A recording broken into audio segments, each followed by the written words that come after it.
Je suis avec Karine Buisson, qui est là pour nous partager un bout de son histoire. Nous allons parler de liberté, nous allons parler de désir et de rêve. Bienvenue Karine. Merci Maëva, merci infiniment. Bonjour à tous et à toutes. Je suis ravie de pouvoir co-créer ce moment avec toi Maëva. Merci beaucoup pour ton invitation. Pour ceux qui ne me connaissent pas, donc je suis Maëva, je suis sophrologue. J'accompagne les personnes, principalement les femmes, à réaliser leurs rêves en justement s'autorisant à se libérer de toutes leurs croyances, leurs peurs ou leurs limitations intérieures. Eh bien, je leur permets de vivre la vie qu'elles veulent, vraiment. Donc Karine, est-ce que maintenant tu peux te présenter? Qui es-tu? Oula, vaste programme. Je viens d'avoir 50 ans et j'ai l'impression d'être à l'aube d'une nouvelle vie. Et j'accompagne, j'ai la passion et la joie d'accompagner à la libération émotionnelle et l'émancipation de l'être, notamment auprès des parents, vis-à-vis de leurs enfants, mais aussi vis-à-vis de leurs propres parents, en fait, et dans le couple. Donc, là où tu œuvres, ça me parle beaucoup, évidemment, aussi. Génial. Qu'est-ce que tu permets du coup à ces personnes, aux parents, aux couples? Comment est-ce que tu les amènes à se transformer? Ok. Alors, si tu veux, moi, j'accompagne de manière privilégiée. Donc, tu as bien vu que c'était dans l'ensemble, c'était la famille finalement. Ouais. Plutôt la famille hypersensible, atypique, intuitive, tu vois, qui est un peu hors norme. Et je les amène déjà à se reconnaître et à s'assumer telles qu'elles sont, dans leur singularité, dans cette lumière unique, en fait. Déjà, ça, c'est un premier grand pas intérieur pour elles. Et puis ensuite, eh ben, je les amène, si tu veux, à aller se libérer de tout ce qui les entrave pour aller briller pleinement telles qu'elles sont, dans ce côté hors norme, là. Et à voir que c'est ça, c'est cette singularité-là qui va leur permettre de créer la vie qu'elles désirent, de créer la vie de leurs rêves. Et pas en se moulant à ce que la société ou ce que les conditionnements parentaux, culturels, etc., ont, comment dire, parce qu'elles ont enregistré de l'extérieur à elles, si tu veux. Donc, c'est vraiment tout un cheminement. Alors, parfois, j'ai des personnes qui me prennent des accompagnements sur 3 mois, parfois sur 6 mois, et on fait des grandes étapes de vie comme ça en accéléré, et c'est juste magique, en fait, parce que là, ces personnes-là, bon, bien souvent, ma communauté, elle est vraiment informée de la manière dont je travaille, évidemment, et elles sont au fait que bah, tout ce qu'elles perçoivent à l'extérieur d'elles, ça vibre d'abord à l'intérieur d'elles. Donc déjà, quand on part avec des bases comme ça va plus vite au niveau prise de conscience et mise en lumière et libération. Et donc, du coup, tu vois, je les amène à aller se regarder de l'intérieur et voir en quoi tout est déjà parfait avec qui elles sont. Et que dans cette singularité-là, en tant que parents, bah, c'est ça, grâce à ça, qu'elles vont pouvoir accompagner leur enfant dans la liberté, dans la possibilité, la capacité de vivre leurs grands rêves, tu vois, sans retenue. Parce que nous, on nous a tellement habitués à nous rendre petits, à nous minimiser, à nous dire oui, non, mais il faut juste faire le strict nécessaire, il ne faut pas rêver plus grand, pas rêver plus loin, parce que ça ne se fait pas, parce que c'est un manque d'humilité, tu vois, tout ce genre de croyances erronées là. Donc, bah, nous, on va déconditionner tout ça et puis on va remettre de l'amour surtout, beaucoup d'amour, parce que comme tu l'as vu sur Instagram, mon nom de scène, j'ai envie de dire, c'est Karine, coach du cœur. Et bah, dans Karine, coach du cœur, voilà, qui est le mien depuis longtemps, hein, depuis que j'exerce ce métier passion là. Ça a beaucoup évolué. La notion d'amour en moi a beaucoup évolué. Et aujourd'hui, je me rends compte que bah, c'est la base, c'est le centre de tout ce qui est, en fait. Et c'est ce qui permet de revenir à l'équanimité, c'est-à-dire au point zéro de l'être humain, et de faire fusionner toutes les polarités dans lesquelles on navigue. C'est-à-dire, bah oui, tu peux ressentir de la joie intense, mais aussi tu peux ressentir de la tristesse, tu peux ressentir du chaud comme du froid, la nuit, le jour, etc. Donc nous, on va venir réunir tout ça, tout ce qui fait conflit à l'intérieur de nous, pour réharmoniser en profondeur l'être et se libérer. Et à un moment, quand on prend conscience que bah, quand on se libère et qu'on revient de plus en plus à l'intérieur de soi, on se rend compte que qu'est-ce qui est là, toujours présent, de manière impermanente et éternelle, ben, c'est l'amour. C'est la base du vivant, en fait. Donc, voilà pourquoi Karine, coach du cas. Génial. Tu en parles avec énormément de passion. Mm. C'est pour ça, parce qu'on le ressent assez fort. Est-ce que, du coup, ce cheminement, cette manière d'accompagner, elle est issue d'une expérience personnelle? Est-ce que tu peux nous en parler un peu plus? Avec plaisir, oui, bien sûr, avec grand plaisir. Si tu veux, moi, je suis née dans une famille pas du tout au fait du développement personnel et spirituel, parce que peut-être que c'était pas l'époque, tu vois, aussi, hein. Et par contre, avec beaucoup d'amour. Ça c'était vraiment un peu le pilier de la famille. En revanche, dans cette manifestation d'amour-là, il y avait beaucoup de perceptions déséquilibrées, erronées. J'ai aussi une sœur qui a 4 ans de plus que moi et qui est trisomique. Donc, le handicap dans notre famille, ça a favorisé beaucoup. Il y a eu beaucoup de douleurs, de moments difficiles, mais il y a eu beaucoup de belles choses aussi. Et donc, moi, dans cet espace de famille-là, dans lequel j'ai choisi d'évoluer, parce que pour moi, l'âme d'un enfant choisit toujours où elle va évoluer, où elle va grandir, parce que le but de la vie sur Terre, c'est d'être, en fait, et d'évoluer, hein. On n'est pas là pour végéter, en fait. On évolue toujours, quoi qu'il advienne. Donc, moi, quand j'arrive dans cette famille-là, au début, je vis beaucoup de souffrance et de douleur. Parce que ayant une sœur plus grande que moi, je cherche, comme tout enfant, à la modéliser, c'est-à-dire à faire comme elle, tu vois. Parce que je vois en plus que en étant comme elle, je suis aimée de mes parents davantage. C'est ce que j'enregistre à ce moment-là. Sauf que quand tu es enfant, tu ne perçois pas que ça ne fonctionne pas tout à fait comme ça et que c'est bien d'être vraiment soi-même complètement dans qui on est, quoi, tu vois, dans sa singularité. Donc, la difficulté que j'ai eu à vivre auprès de mes parents et surtout de ma sœur handicapée, c'est de chercher à la modéliser, c'est-à-dire à faire comme elle, à beaucoup limiter. Et donc, je me suis moi-même beaucoup limitée. L'avantage de cette situation-là, c'est que j'ai développé une surempathie peut-être, ou une empathie hors norme en tous les cas, qui fait qu'aujourd'hui, mon don à moi, enfin un de mes dons à moi, parce que du coup j'ai développé beaucoup de perceptions extrasensorielles notamment, je sais aujourd'hui entrer en empathie profonde avec les personnes que j'accompagne. C'est facile, si tu veux. J'ai créé vraiment des séquences internes dans mon cerveau qui fait que quand la personne, elle perçoit qu'elle a un blocage, moi, je l'amène à aller regarder, ok, on va voir, c'est quoi ton blocage? Qu'est-ce qui est là, présent en toi? Donc, on va déplier la conscience en termes d'émotions, pensées, sensations physiques, énergétiques, etc. Et puis, je vais l'amener à comme faire un switch intérieur tu sais, comme au cinéma, on fait des travelling, comme ça, brrr, on tourne là, on fait un travelling à 180, et je vais l'amener à changer de regard, à changer de perception par rapport à la douleur qui était perçue.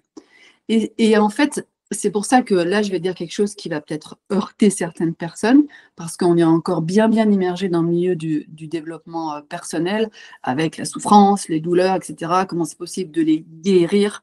Je ne suis pas contre tous ces termes-là, c'est pas du tout ça. Mon propos, c'est de dire que, OK, on a vécu des souffrances, on a vécu des douleurs, il y a eu des blessures qui ont été là, mais c'est possible j'aime bien cette expression, de réécrire son histoire, de réécrire son enfance en opérant ce travelling à 180 et en observant que, en changeant de point de vue, tu peux t'apercevoir que tout n'a pas été pleinement négatif dans la douleur et dans la blessure. Ah tiens, il y a aussi des choses positives qui se sont passées, mais je ne les avais pas vues parce que j'étais tellement focalisée sur le moins, sur la douleur, que en fait, j'ai complètement squeezé tout ce qui était de l'ordre du beau, du bien et du bon. Donc moi, si tu veux, la manière dont j'accompagne les êtres qui viennent à moi, c'est vraiment en cessant de se croire victime de ces douleurs, de ces blessures, parce que quand on est là-dedans, on est vraiment enfermé dans la 3D, dans une forme de dualité dont il est impossible de sortir. Et qu'en fait, quand on voit les choses sous un autre angle, quand on sort de cette espèce d'enfermement pour comprendre que la vie est un jeu et que c'est possible de voir les choses différemment, si on décide vraiment, tu vois, de se dire, bah là, cette fois-ci, ça suffit, j'en ai vraiment marre de me sentir enfermée et triquée dans ma vie, de ne pas aller vers la vie de mes rêves et de mes désirs. Ok, je vais aller voir ce que ça donne en changeant de point de vue. Et puis se rendre compte qu'en changeant de point de vue, eh ben, il y a énormément de choses qui changent dans leur vie de manière très concrète, pratique, si tu veux. Voilà, Ok. est-ce que ça répond à ta question? Ouais, ça part d'une décision, j'entends ouais, cette notion de choix. C'est ça, Merci beaucoup. je t'en prie. Est-ce que tu peux nous dire quel rêve est-ce que tu es en train de vivre actuellement? Je suis en train de vivre le rêve de l'autorisation à rayonner plus vaste et plus grand, euh, dans le visible et dans l'invisible, en fait. Parce que il y a quelques années, j'ai pris conscience que, tu vois, on nous remâche et on nous rebat tellement les oreilles autour du marketing, avec le nombre de vues, le nombre de followers et machin. Pour moi, c'est tout ça, c'est que du blabla, du mental. En fait, je me rends compte que là où on est là où la manifestation elle est agissante, c'est à la fois dans le visible, effectivement, mais aussi dans l'invisible. Il y a énormément de gens déjà qui nous suivent en sous-marin, mais il y a aussi, si tu veux, énergétiquement, tout ce qui émane de nous, tout ce qui est libéré de nous et qui permet du coup de se libérer, l'information, elle circule pas juste dans nos sphères, dans notre sphère professionnelle ou familiale, elle va circuler dans le monde entier, en fait, tu vois. Donc, j'ai juste perdu le fil de ta question, si tu peux me reposer, parce que Par je rapport perds, moi, dans mes trucs. Ouais, par rapport au rêve que tu es en train de vivre. Voilà, voilà. Ben, donc, c'est ça, c'est ce rayonnement-là que je m'autorise. Et c'est pas que je me l'autorisais pas avant, c'est que j'avais peut-être pas enregistré pleinement à quel point c'était puissant, ce rayonnement dans l'invisible aussi. Et du coup, quand tu t'autorises, tu lâches prise avec beaucoup de conditionnement, bah, du coup, ça rayonne dans l'invisible, mais ça rayonne aussi dans le visible, concrètement dans la matière, ça se manifeste aussi, tu vois. Donc, à ce niveau-là, je suis en train de vivre vraiment un- les rêves et les désirs, un des rêves et des désirs de mon être profond. Euh, voilà, c'est vrai que j'ai plutôt tendance, si tu veux, à pas forcément aller regarder ce qui fonctionnerait pas, les petits trucs qui sont pas encore bien calés pour moi, etc. J'ai plutôt cette tendance à aller regarder, OK, qu'est-ce qui est là? Qu'est-ce qui est déjà, tu sais, comme on parle souvent de la gratitude, bah, sois déjà en gratitude de ce qui est là dans l'instant présent. Donc là, dans cette posture-là, mais aussi aller me dire, OK, si j'avais des grands rêves, ben, ce serait quoi? Et j'ai pris conscience que en, comment dire, en me câblant, en me tunant à ces grands rêves-là, qui sont vraiment autour de rayonner l'amour autour de moi, la joie et le bien-être. Je ne dis pas que c'est tous les jours le cas, mais de plus en plus, tu vois, ça, je prends vraiment pleinement conscience à quel point ça advient dans ma vie et c'est vraiment chouette à vivre, quel que soit le contexte extérieur, même en temps de crise, etc., etc. Donc ça, il faut bien se le dire aussi, hein, c'est vraiment une programmation du cerveau, en fait, hein.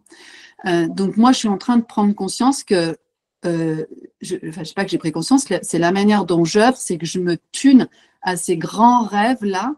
Et au plus je m'y câble, au plus je me branche à ces grands rêves-là, tu vois, au plus tout ce qui faisait, tout ce qui était un peu limitant, tout ce qui était un peu de travers ou déséquilibré dans la vie du menu quotidien, comme ça, tout ça, ça se libère, ça se transforme, ça n'existe plus pratiquement, si tu veux. Donc, ça, c'est pour moi, c'est une très grande clé d'évolution, en toute humilité. Je le vis par expérience personnelle, tout d'abord. C'est que vraiment, il faut sortir du schéma qui dit, euh, moi, voilà ce que j'aimerais bien.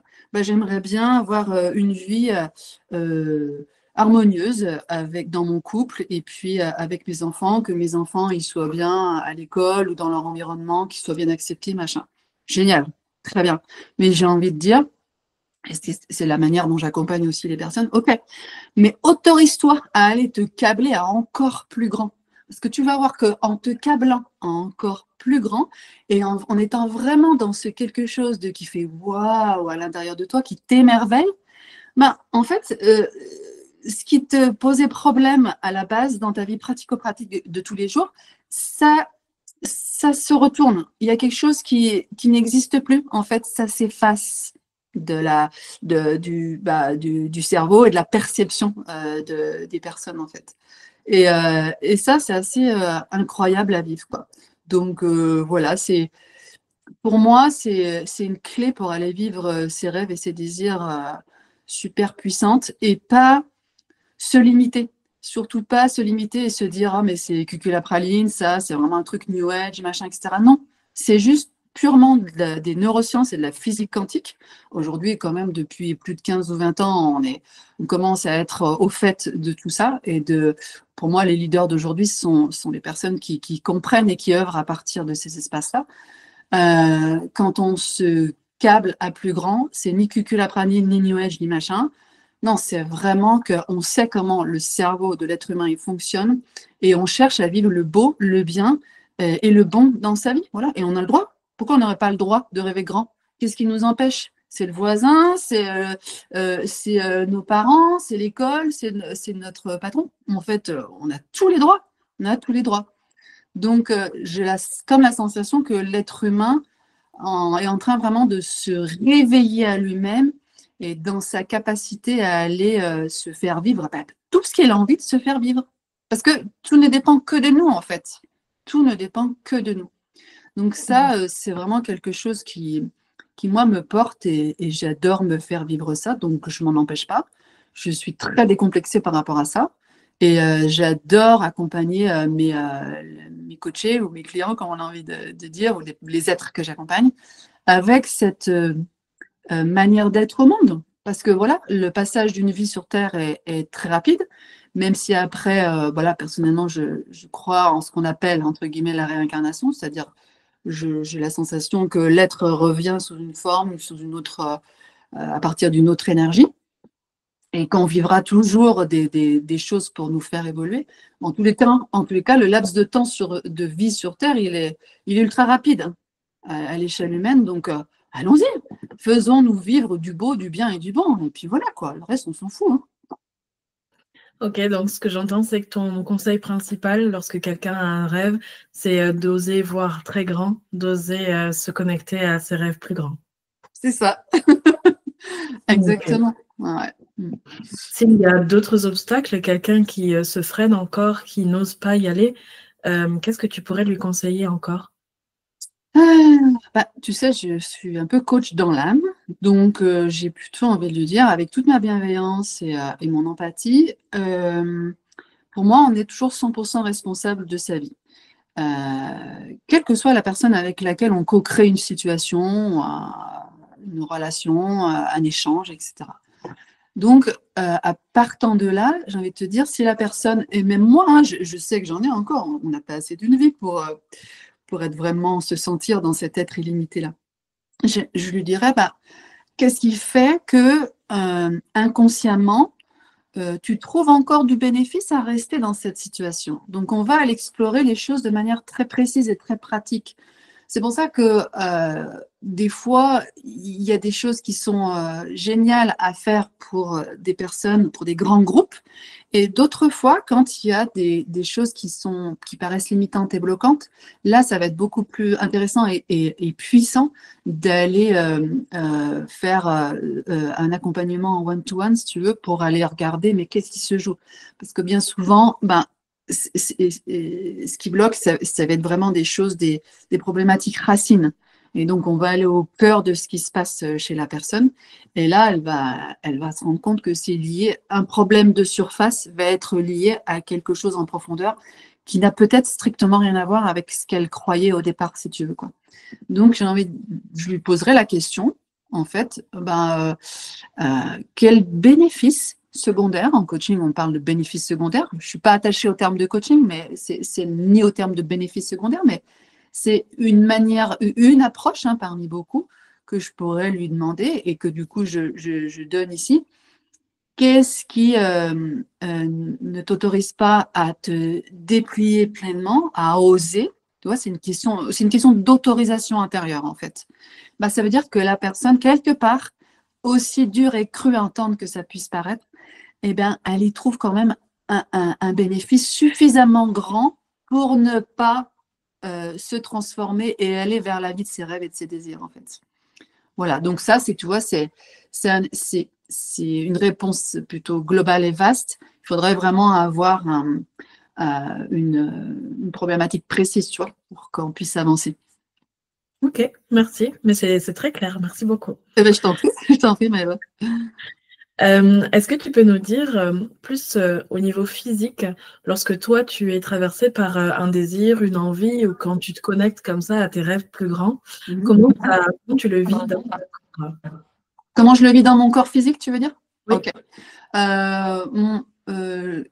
Déjà, je suis clairsentiente, donc ça veut dire que je ressens très fort les choses dans mon corps et que je ressens très fort aussi les situations et les êtres qui soient en présentiel, comme ici dans mon cabinet, ou à distance, c'est-à-dire à des milliers de kilomètres. Déjà, ça, c'est une première chose importante. Et quand je vais ressentir quelque chose, ça va se manifester, ça va partir par le bas du ventre, ça va faire comme des fourmillements et ça va monter dans le ventre comme ça, il va y avoir comme peut-être un peu comme une sensation de premier amour, tu sais, quand tu rencontres ton amoureux, tu as le ventre qui gargouille et il y a plein de paillettes et ça pépille à l'intérieur, là. Ben, c'est un peu ça qui se passe pour moi. Et après, je sens que ça monte, ça m'ouvre le cœur. Et puis j'ai envie tu vois, je fais ça souvent parce que j'ai l'impression que ma petite fille intérieure, elle se réveille et j'ai l'impression de bondir à l'intérieur de moi comme ça, de faire la danse de la joie, tu vois. Donc il y a beaucoup de manifestations intérieures et extérieures quand je suis traversée par mes rêves et mes désirs et qui me remplissent tu vois, d'émotions comme de la joie, beaucoup de gratitude aussi, de plénitude intérieure. Euh, et il y a aussi beaucoup de plus en plus de sensations d'émerveillement. L'émerveillement, pour moi, c'est un grand moteur aussi. Quand je ressens de l'émerveillement, parce qu'il y a tellement de choses sur lesquelles on peut s'émerveiller dans la vie du quotidien, je sens que ça s'imprime dans mon corps physique. Tu sais, c'est comme un truc qui expanse là, comme ça, tout le cœur, et waouh, ça fait waouh, tu vois. Ouais, génial. On le ressent bien, oui. Mais il y a énormément de points communs. Là, du coup, j'interviewe plusieurs femmes. Ce truc qui monte, ces pétillements, ces fourmillements, cette excitation, cet enfant intérieur, c'est assez commun à toutes lorsqu'on est connecté à nos envies. Et c'est beau de l'entendre à chaque fois. Et je dirais même, si tu veux, comme tu vois, ça fait un processus qui monte, c'est le processus de la Kundalini, en fait.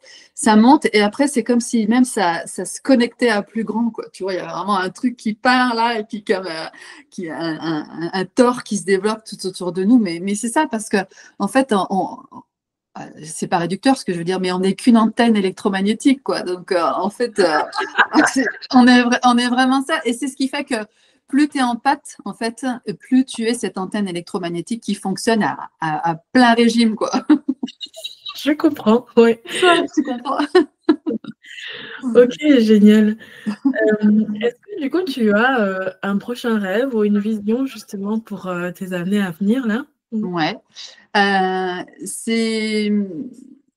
Il va être un peu plus pratico-pratique celui-là parce que moi, mon grand rêve, celui-là, c'est vraiment le grand rêve dont d'ailleurs tu vas être, enfin, ta communauté et la mienne vont être les premières informées parce que c'est quelque chose que je gardais habituellement quand même pour moi. Wow. Moi, mon grand rêve, si tu veux, c'est que cette lumière dorée, comme je l'appelle, c'est-à-dire cette émanation d'amour là, qui vibre pas tout le temps dans mon cœur, mais de plus en plus souvent, on va dire. J'ai vraiment envie qu'elle rayonne de partout, tout autour de moi et sur la Terre. Donc, quand je fais mes visualisations, c'est ça que je visualise. Je me visualise vraiment comme un être doré, en fait, et j'émane cet amour et cette lumière tout autour de moi, de partout, en fait. Ça, c'est vraiment quelque chose pour moi qui me porte et qui m'amène un bien-être et une joie. Et tu vois, on parlait justement enfin, je te parlais du fait qu'on se limitait beaucoup dans nos grands rêves et nos grands désirs. Moi, très vite, c'est venu à moi, à l'intérieur de moi, ça s'est manifesté comme ça. Mais passé un temps, je me disais, mais non, mais c'est quoi ce truc-là? Ça va donner quoi au final? C'est pas suffisamment précis, c'est pas suffisamment ceci, c'est trop ci, c'est trop ça. Et en fait, non. Si moi, je ressens ça, c'est que tout mon être profond et mon âme, elle a envie de ressentir ça. Donc, j'arrête de me limiter avec ça. À côté de ça, pour répondre à ta question de manière plus précise, j'ai envie d'aller à nouveau me remettre au contact de l'écriture, parce que j'ai beaucoup écrit quand j'étais adolescente et jeune femme, notamment au moment de la naissance de notre enfant. J'étais vraiment dans l'écriture quasi automatique, en transe, et j'adorais ça. Là, j'étais vraiment connectée à plus grand, tu vois, au divin, quoi. Et puis après, avec les années, et puis pas mal de justement de choses qui sont venues me bousculer, des choses pas faciles à vivre, etc. J'ai un peu perdu ce désir d'écriture et cette reliance à plus grand que moi. Et là, ça vient de plus en plus me, me chatouiller, me dire, bon, Karine, allez, s'il te plaît, là, fais quelque chose avec ça. D'autant plus que j'ai été prof de français avant ça. J'ai la plume facile, j'ai la poésie facile aussi. Et j'ai cette connexion à mon Dieu intérieur qui fait que bah, c'est vibratoire quand j'écris. Donc voilà, c'est un de mes prochains grands rêves. Ok, génial, merci beaucoup d'avoir confié ça ici. Avec Des plaisir. fois, il y a certaines personnes qui pourraient le garder secret jusqu'à ce que ça se réalise. Non, non, tu nous le délivres ici. Merci beaucoup. C'est ça, avec grand plaisir, même. Ok.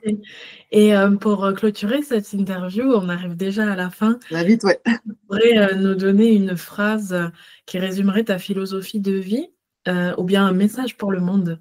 Ouais, un message pour le monde. Bah, elle est là. C'est un message, c'est une phrase que j'ai entendue. Alors, quand j'étais jeune prof de français, j'ai eu plusieurs vies, moi. Donc, j'ai été professeur de français en collège, lycée. Et un jour, j'ai eu la chance de rencontrer le père Sérac. Donc, moi, je ne suis pas dans la religion, hein. J'ai rencontré cet homme de religion, mais moi, je ne suis pas dans la religion. Et qui avait un orphelinat, qui tenait un orphelinat en Inde. Donc, c'est vraiment quelqu'un de profondément humain, d'une grande, grande générosité.